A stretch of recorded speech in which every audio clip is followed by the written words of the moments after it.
So live action Andrew's been playing Devil May Cry 2 for the past week. Let's go pop in on him and see how bad it was. But before you ask, yes, I have no idea what's been going on with live action Andrew because we unfused. Hey live action Andrew, you there? Yep. So you idiot, how much of that nostalgia still holds up? Actually, quite well. Better than I remember. You're fucking lying to me. No, I'm not. So let's thank the console explosion, roll those credits, and review Devil May Cry 2.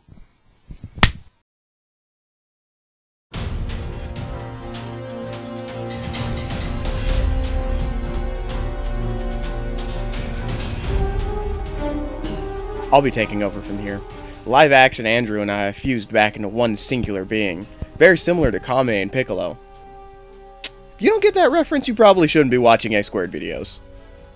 Let's start with the graphics. And yes, this one made the transition to HD even better. Crisp and clear colors, great character models, the textures are smooth and perfect. This game looks perfect on a big screen HD TV. It feels like it was meant to be played on one. Let's talk about the soundtrack. It's again wonderful. When you're in battle, it's a heavy metal beat where you're kicking ass and slashing away, and when you're out of battle, it's a nice, ominous setting music that fits the tone of the game perfectly. The sound effects are great, from the gun shooting to the slashing to the characters dying, it all sounds perfect. The story is boring. It's pretty much the same as the first, you're just trying to kill a big bad. But instead of Trish, now your love interest is Lucinia. Kind of love interest, you're never really sure on it. But she's about as deep and exciting as cardboard. They kind of ruined Dante in this one, because gone are the witty one-liners or the badass dialogue. Instead, they turned him into this badass kind of silent protagonist that has maybe 50 lines all game. That works for some people, but not for Dante. The gameplay and controls are awesome.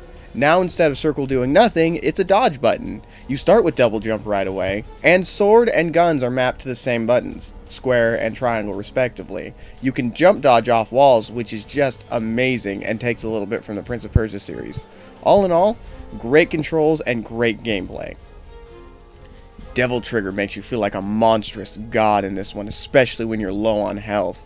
Because when you're low on health, you turn into Sparta himself, and it's fucking amazing. You throw these giant balls of doom, and it looks so cool. So in the end, it's a great game. It's not just held up well, it's kind of underrated for what it is. This game was awesome. Good gameplay, shitty story, don't get me wrong, but good graphics, great sound, and it has a high replayability factor. Devil May Cry 2 is awesome. But this has gotten me excited to now play Devil May Cry 3, one of my all-time PS2 favorites.